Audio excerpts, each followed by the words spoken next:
If you're looking for a video on glazing the hell out of Hades 2, then you've come to the right place. Now, if you've played the original first Hades, you'll understand how addicting this game can be. I mean shit, every time I say to myself, alright, just one more run, I end up playing till next year, 2014. Okay. Now, if you've never even heard of such a game, I'm here to tell you all about it. But you probably already knew that, otherwise, why else would you click on this video, you dumb fuck? Now, Hades is a Greek yogurt, as you can see. But you actually play as Zagreus, the prince of the underworld. And see, he's the son of this man, Hades. Wait, fuck that, it's not quite it. There he is. Now, all what I told you doesn't matter. Throw it out the window. Because we're talking about Hades 2. You know, the video you clicked on. Honestly. This time round, we're playing as Melinoë. Wait, is that? Melinoë, the princess of the underworld. That's the one which is actually the sister of the first game's main character. You with me? Now then, with my beautifully told storytelling, let's move on to the game itself. To start, Hades 2 is well known for being a roguelike. Now, if you're not sure what that is, then neither. However, it's fun to play. Your main goal is to descend down into the underworld to overthrow Kronos, who has imprisoned your father Hades. I'll get through all that gloom somehow. And upended the natural order. Now, as you descend, you'll soon find out that this game is an actual work of art, because it is beautiful. But before being able to take it all in, you'll soon find out that every time you die, you'll be sent back to the Gulag. Welcome to the Gulag. Just a place called the Crossroads. Think of this as the game's central hub. It's basically like PlayStation Home. It's not. Here, you'll talk to multiple characters, upgrade various weapons, abilities, and also perks. Grow plants because, farming sim. And resources, because Minecraft. But in a way, this place isn't too bad to come back to. Every time you die, more lore and story is uncovered. And it always seems like there's always something new to learn and see. Characters even mention whereabouts you might have died on your run. I lost more than my mother too, and I knew mine. What's yours to you? All you ever did was fall out of her womb. And sometimes this can be frustrating because, well, they're taking the piss out of you.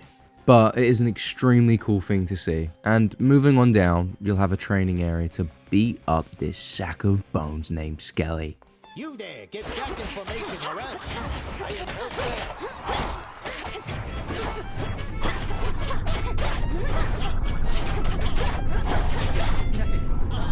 And me personally, I love testing out all my favourite weapons out on this guy. Friendship to the bottom of the sea.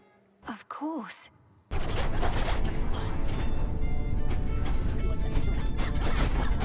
And just absolutely beating the living daylight out of him.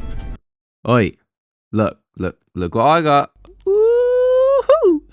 It's your favourite sensory content to keep your attention. That's it. Good boys and girls. Honestly, but now that you're refreshed, I'm going to continue glazing this game. As you depart out on your journey to hell, you'll come across beautiful scenery with each area having significant detail, themes and different types of music. And I'll be honest, each time I visited a new area, I was blown away, and every time I revisited them on my next run, I was still absolutely amazed with how graphically impressive this game is. I mean, the art team did not fail. They are incredibly talented and deserve every bit of thanks given. The whole world looks like it's spewing with life and movement. There is never a dull scene within the pits of the underworld. Now, for those a bit concerned with the whole dying and returning back to the start thing, I'm here to tell you that you're wrong. It could be far from it. Because with each death is a new opportunity to upgrade weapons and passive abilities and to learn and unlock more about the world.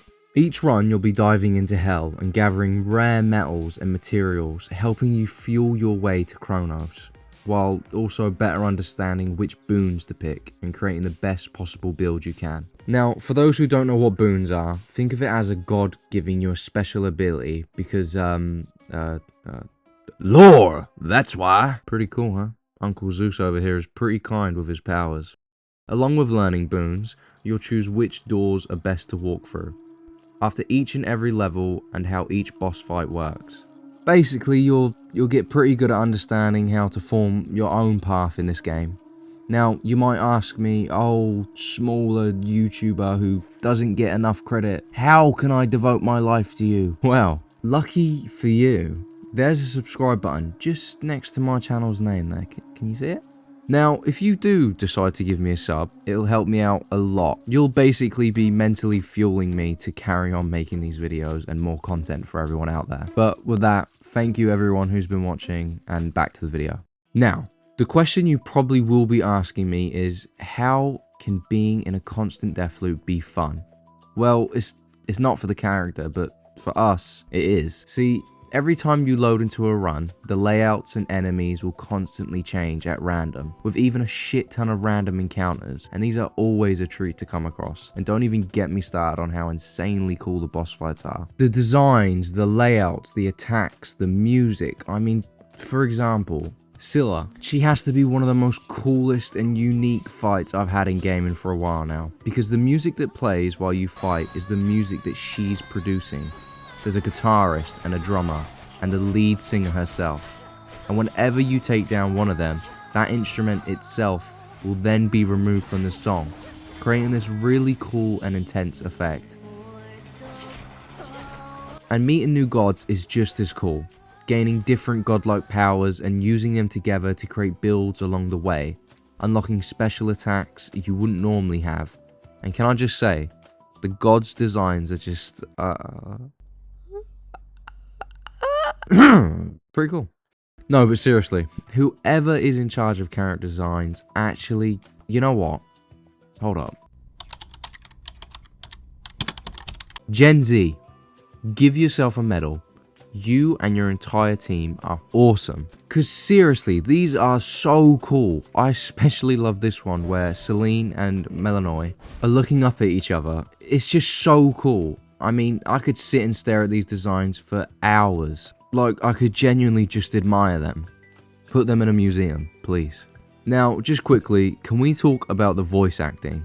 Because every line you see in this game is voice acted. And here I was just about to burn this whole blasted place to the ground myself. Why, hello, gorgeous. You look like you can break some hearts even without my aid. Olympus and well met there, Sunshine. Look, we can't get to the Titan, but if you truly mean to stop him, then the least I can do is light your way down. And once again, same as Hades 1, they are all just so incredibly good. They all bring a different vibe and sense of feeling to the table, all feeling so unique, and honestly, there isn't one character that doesn't fit their own voice. It is genuinely a treat to see. It's so cool hearing these gods come to life. I can't imagine the time and effort put into all of these characters. So hats off to the entire voice acting cast. You are all so wonderful to hear in this game. And a little fun fact, that little sack of bones I talked about earlier is actually the voice actor of Zagreus, the character you play as in the first game, which is awesome. But you know what else this guy does? Well, he is responsible for the game's entire soundtrack. And let me say, does his composing fit this game's overall setting and vibe extremely well. There is never a dull moment.